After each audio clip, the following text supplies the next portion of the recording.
తక్షణమే labour codes ను రద్దు చేయాలని డిమాండ్ చేస్తూ ఈ నెల 12న దేశవ్యాప్త సమ్మెకు పిలుపునిచ్చిన సందర్భంగా ఈ సమ్మెను విశాఖ జిల్లాలో జయప్రదం చేసేందుకు సోమవారం అఖిలపక్ష కార్మిక సంఘాల ఆధ్వర్యంలో విశాఖపట్నంలో బైక్ ర్యాలీ చేపట్టారు.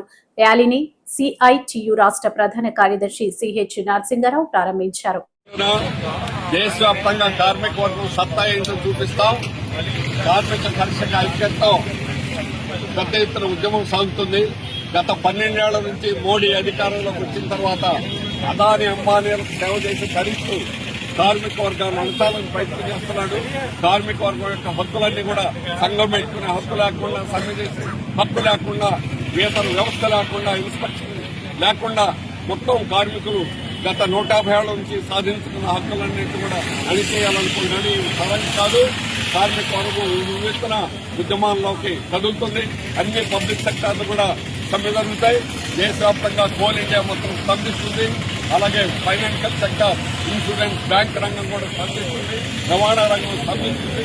ఎప్పటికైనా 4 లేబర్ కోడ్లను రద్దు చేయాలి.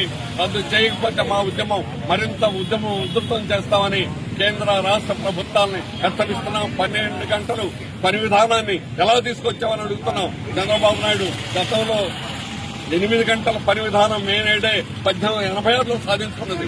ఈ బాబు గారి సొత్తు కాదు. ఈ ఇష్టం వచ్చినట్టుగా చట్టాలు మార్చడం, మహిళలు రాత్రిపూట పని చేయాలని నిర్బంధించడానికి మీకు ఎవడ అధికారం ఇచ్చాడు? అందువల్ల కేంద్ర ప్రభుత్వం చేసే వ్యవహారాలని ఖచ్చితంగా బట్టి ఇది ప్రభుత్వం వెనక్కి కొట్టేదాకా మా ఉద్యమం ముందుకెళ్తుందని హెచ్చరిస్తుంది.